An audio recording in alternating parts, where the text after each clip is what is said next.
Hey guys, just back again with RIPIN. Been hit up a lot about how much this all costs so far, so this is a video for that. I just want to do a big shout out to the guys who watched the Power Cruise videos, and sorry that I didn't get to the drag strip. It got rained out when I was up there last, so I'm hoping to get back there around Christmas. So yeah, let's get into it. So initially I'll just start off with the initial eBay turbo conversion costs, and then I'll go on to what I've actually done with the rest of the car. Alright, so we'll start off with the actual eBay turbo conversion. I'll just swing this around here in case you guys want to screenshot it. For any of you guys who are actually doing it. That should be long enough. Alright, so first up, we went for the eBay China GT3582 Turbo. That cost $360.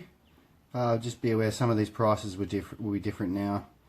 I've got a stock dump pipe and the heat shield for $70. The exhaust system for $290. That was a Herod system.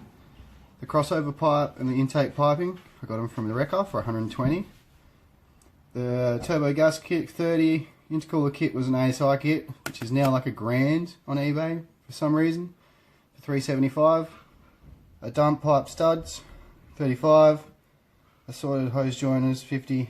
All feed lines. I got Mumba kits. There was a $45 one that includes a restrictor, and a Mumba kit for the oil return. Obviously had assorted hose clamps, turbo exhaust manifold. I got that from another wrecker for $120. And here's the oil feed. This is sort of what you actually need. You get a 3/8 BSP T-piece, a male-to-male dash 4A and 3/8 BPT or MPT adapter fitting that makes the oil feed hook up to the T-piece, and a male-to-male hex piece so you can get it into the block. And then to control the boost, I used a 7 psi Turbo Smart wastegate actuator. I got that for $190, but you can just use a cheap boost tee if you don't want to go down that route. The turbo 4-bar fuel pressure reg, got that from eBay for $80. The map sensor, $80 out of an FG. Spark plugs, I end up just going for the normal copper plugs. They're the ones you need. They're already gapped to 0.8, or you can gap your own. And a throttle body gasket for when you do it, and all that come to $2,015. So pretty much the conversion cost around $2,000. And then I got it tuned for $750. So the total cost for the turbo conversion was $2,765. Which ended up with 327 real horsepower, 550 newton meters of torque at 7.5 pound, and that was from NA when it had extractors and all that. It made 208, so pretty much 120 horsepower gain, which is pretty damn respectable. So next I'll move on to the actual rest of the stuff I've done to the car. So on to the total cost for RIPIN. So I bought the car, which was a 2003 BA XT Falcon, for $2,000, and it had 130 something thousand on it. So that's why I got it, because of the low Ks. So the turbo conversion cost $2,765, like you've seen. Bought the rotor grids, 4 of them brand new, for $11.50.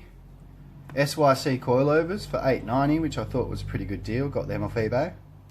I bought a 345 LSD diff. It's only an NA one, but I got that for $500, and it was quite a low K one. A Sniper 320 litre per hour fuel pump. I had to do that when I upgraded the intake because it made it run slightly more boost, 8 pound, and that maxed out my fuel pump. I've got 5mm hub centric spacers on there. I've got them because it just gives it a little bit more poke. Slotted and drilled front discs, 120. Ants turbo side intake with the battery relocation, 500. Process West crossover kit. The shift kit's Australia shift kit, just a single stage, was 100. The PWI gearbox cooler was 140. Bobtail spoiler was 200. I got XR8 seats, gauges and holders, 300. Fog lights and another front new light. I dressed up the engine bay with the radiator overflow and other bits in the engine bay. Vinyl wrap on the bonnet and the eyelids for 80. I've also got power bond and underdrive pulleys. They were 310. I did them when they were NA. And a SS induction throttle body, which I picked up for $50. And not everyone knows, but the paint job I did was with spray cans and a lot of work with a buffer. which I did a couple of years ago, which cost me a couple $100. So the total cost for the car is $10,475. So 10.5 grand I'm in after a couple of years of just building away at it. And at this point it's at 335 rear wheel horsepower and 555 at 8 psi. So yeah, God, who likes actually counting up how much they spent on their car, man? It sucks. But yeah, there you go. You guys know what I've done to it. So that was the price of the RIPIN build so far. Whether it was worth it or not, it's not really up to anyone else but me, and it's bloody been good fun, this car. It's been to 2 power cruises, and yeah, it's done plenty of stuff. It's been a good fun build. Going forward, probably going to chuck some injectors in it and get a boost controller and up the boost a bit. Try and get it ready for race wars, but in the meantime we're going to take it to the drag strip and yeah, just have a bit of fun with it. I also have another car I'm going to bring to the channel soon. Should be a bit of fun, nothing too serious. And yeah, if you're still hanging around, I'm going to chuck a few clips at the end of the highlights of Power Cruise, and thanks for watching. I'll see you later.